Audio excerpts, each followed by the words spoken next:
The barbaric attack by Hamas terrorists has shaken the entire globe.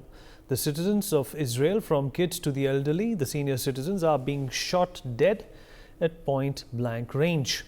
The spine-chilling incidents of people who have lost their family members, their loved ones, right in front of their eyes are demanding justice. As we hit into this telecast, we are in fact taking a look at the harrowing tales of these people who are victims of this attack. And what have they seen and suffered in the past few days is something that we're going to be going over once again and giving you details as we play some of these spine-chilling videos. Well, the State of Israel's official handle, which is managed by the country's foreign ministry, said an Israeli child was executed in front of her younger siblings and parents, who are now being held hostages by the Hamas militant group. The post stated that the act was pure evil, and the world should know what is happening before their eyes. And we delve into these details. In fact, let's take a look at the video that has been shared. The video of the couple and their two children, a girl and a boy, is widely being shared on social media. The two children can be seen sobbing for their sister, who cannot be seen in the video. Why she cannot be seen in the video is because she has been shot dead by the Hamas terrorists. While the parents are trying to console them, a person, most likely their captor, who's speaking in Arabic, shouts, "Relax, relax, she went to heaven." An obviously indication to the fact that she is no more. Now, NewsX has in fact managed to access the full video wherein the mother and father are seen covering their kids on the floor as they hear firing outside of their house, even rockets going back and forth outside their house. Let's take a complete look at this video.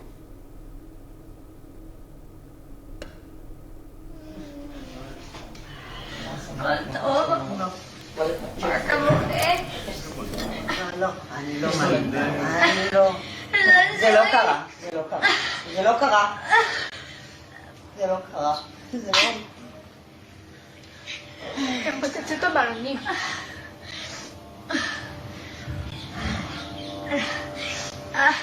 אני רציתי שידיים תישאר בחיים. לא היה סיכוי שהיא תחזור. לא היה סיכוי שהיא תחזור. לא מות, לא מות, רילקס. No, his sister. My sister died. רילקס, רילקס. סד. Lift to boy. What? הוא אומר שהיא עלתה למעלה, לשמיים. אמא שמיים. נתניהו! נתניהו! נתניהו!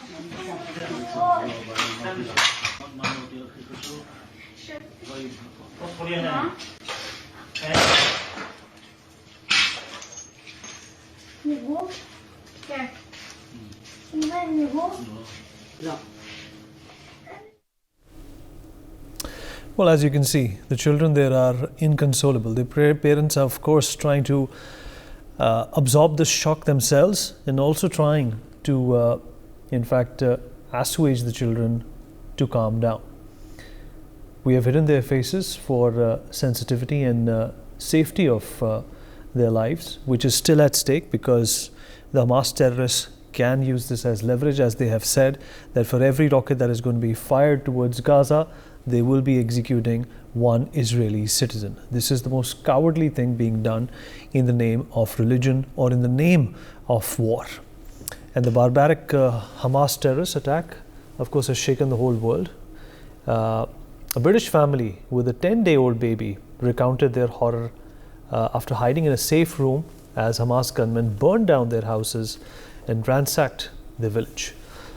Deborah Mintz took cover for 9 hours with her grandson, Kai, and his parents, Amy and Uriel Laban, after being woken up to rocket fire at 6 a.m. in the community of Nirim, 1.5 miles from the Gaza border in Israel. The family of the UK Israeli citizens cowered as their house and cars were torched. Their pet was killed. The family, some of whom originally from Romford, East London, said they had to hold Kai, who was only born last month, up to the ceiling to protect him from the fumes. Before we discuss further, let's listen on to this interview And she spoke, narrating how her family saved themselves.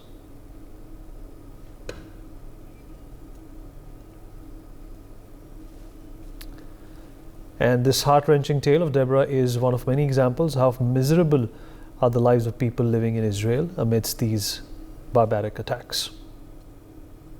We're coughing because of smoke inhalation. So that's the first thing I want to say. We were woken up about 6:30, and I'm not 100% on timing. It was about 6:30. There was a red siren alert. And my daughter and her husband and the baby were sleeping in the secure room, a bunker, I suppose you'd call it, with a steel door. And she screamed at me, Mum, come, there's a siren. So I picked myself up out of bed. My little dog wouldn't come with me. He was afraid. We picked up the big dog and off I went into the room. We closed the door.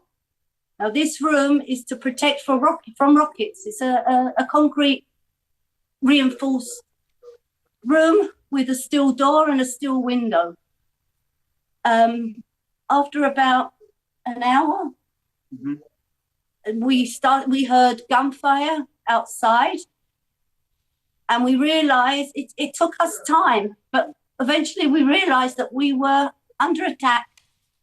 My daughter has security cameras in her tiny little house, and she looked on her phone and she screamed at me, Mum, the terrorists are in the house, they've entered the house. And she and her husband, with all their might, kept the handle of the steel door upright. So this isn't a door that locks from inside and that's it. It's a door to protect you from rockets, not from invaders and intruders. And they couldn't get us out. They were shooting at the door. So they set fire to the house. They switched off the electricity, so we lost camera vision. And the smoke started coming under the steel door into the little, very small room where we were. Because there was no electricity, there was no air, and the window was closed. And from that point, we knew, yeah, that's their house. We knew we were not going to survive. But from the grace of God, I don't know how. Every time we believed that the terrorists were not around the house, that they'd gone to another house, we opened the window, we picked the baby up, we put the baby on the windowsill, we all got some fresh air, heard the terrorists, threw the baby on the bed, closed the steel window, held the door, and we did this for about 6 hours. The room was completely filled with smoke, thick black soot. During this time, well, very early, when they first started the fire, I think the worst thing was we heard my little dog scream as she burned to death. And I think I pretty much gave up after that. But for the sake of the baby, you try. Yeah. And then when we heard, well, both the kids were on the phone, once Uriel to his brother, Amy to the fire brigade, but they couldn't get to us. They just couldn't get through the roads. And 6 hours in smoke, pretty much 9 hours from when it started, we heard Hebrew outside and gunfire and more Hebrew. And then somebody called out, Uriel. And we said, we're here. And the army came, secured the house and got us out through the window. Obviously the baby first. We were taken to an underground shelter where other people soon followed, but we heard horrible stories of other people being shot and disappearing. And eventually, because still the ambulances couldn't get in and we'd all been in a fire, we were taken by the army to the hospital, which was well over an hour away. And my daughter and her husband and baby Kai were released today, only today. And today is our reunion. I was released on Saturday night. They decided I was okay. First of all, I want to apologize. You heard it, the harrowing story, and of course, Spears listening into what this family had to say. The Hamas terror has in fact shaken the spine of the entire world. We are now discussing about the tale of Yoni Asher, who is an Israeli man whose wife, 2 young daughters, and mother-in-law have been taken hostage by Hamas in the wake of the militant group's attack on the country from the Gaza Strip over the weekend. Asher said he saw a video on social media capturing what appeared to be his family being placed into the back of a vehicle. Let's take a look at that video first. And Asher also said that his daughters are less than 5 and 3 years old. He also said he previously had a phone call with his wife. He said he tracked his wife's phone into Gaza and that she had been visiting her mother in a village next to Gaza while he stayed at home. Let's listen in to what Asher had to say.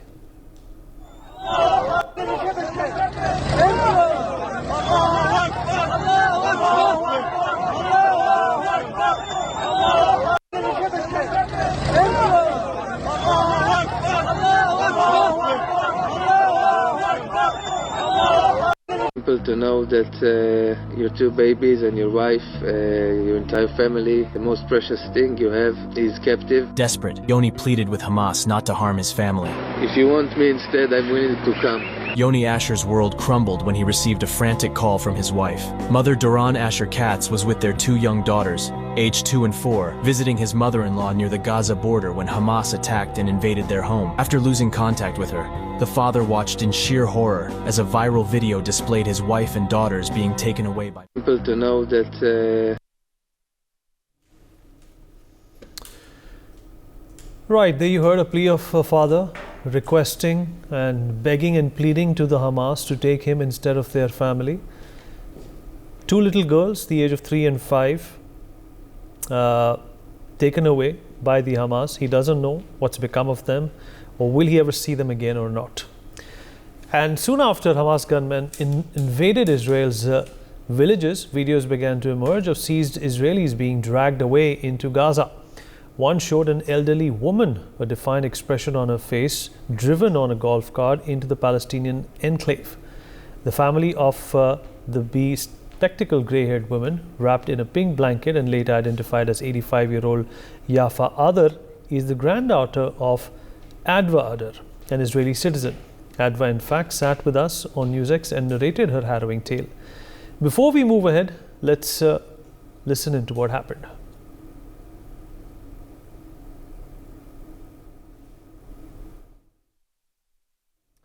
And Adva also informed us that in the evening after the soldiers cleared the Nir Oz kibbutz from the gunmen, Yafa's house was found ransacked. One of her grandsons on the kibbutz volunteer response team is still missing after confronting the Hamas men.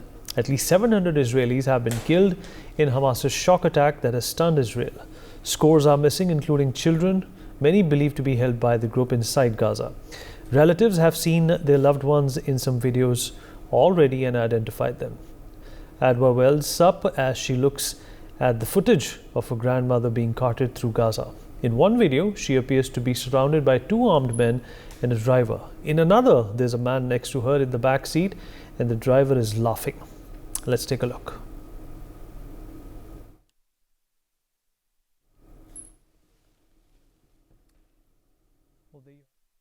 That's the video in which the old lady is being taken away. She has a defiant expression on her face. In fact, she's even talking back to these terrorists and perhaps telling them that they won't get away with this. And let's listen in to the conversation that we had with Adwa's daughter. My grandmother lives in a kibbutz called Nir Oz, which is in the border with Gaza. And she was taken away from her house 2 days ago. We don't know exactly when. We lost contact with her at 8 a.m. After she wrote us that there are terrorists in the kibbutz and that they are shooting and shouting. in Arab, and they're getting in houses. That's the last message we have from her. And then we lost contact at 5 p.m. after the IDF got into her house. They found out that they broke everything, and she was gone. And we found out through videos posted in Facebook. The terrorists from the Hamas posted videos of them taking hostages, bribing in it, and celebrating it like it was something human to do. That's the only information we have. This video, that's the last thing we saw from her, that she's sitting with 3 armed terrorists next to her, getting kidnapped. And also a 27-year-old Israeli woman was killed, and she was killed execution style while trying to hide from Hamas gunmen at a music festival near the Gaza Strip. Mapal Adam was the younger sister of Mayan Adam, a well-known television host in Israel, recognized for her appearances on Dancing with the Stars and her role as an anchor on a popular news program. And according to news.com.au, Mayan Adam posted a heartbreaking message on her Instagram and revealed details of her sister's death to her 300,000 followers. Ms. Adam shared that her sister had sought refuge underneath a truck, attempting to evade the attackers. She was killed while being held by her boyfriend, Roy, who suffered gunshot wounds to the back. Fortunately, he's expected to recover. The reign of atrocities continues as more survivor stories emerge and more victims who are still being hostage by the Hamas continue to be named by their families. For more such videos, subscribe to the NewsX YouTube channel, hit the bell icon.